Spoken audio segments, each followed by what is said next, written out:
Berjin Kristan ang lạc terbahai,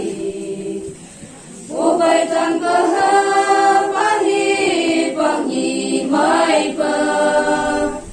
Syam berbai jin pun kemui man bersengashi, Jeyong syam gagang kemui menghisya. Và chừng xưa lại bằng gồng mà lại như sương cờ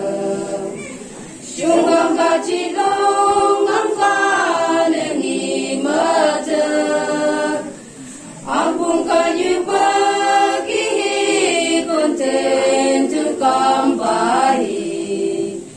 khi từ quê ý sương cờ mình ghi sự nhờ apa chân siêu bay na chư lời kỳ con lòng cờ nhưng qua màn qua trong nhắm la phần lường hà nơ nhiều mà li chi li ca dòng cờ lắc xuống ngón xa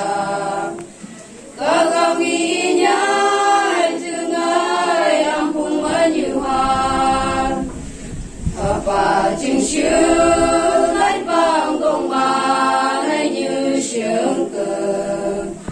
xuống ngắm cả chỉ long ngắm ba lên nghi mơ thơ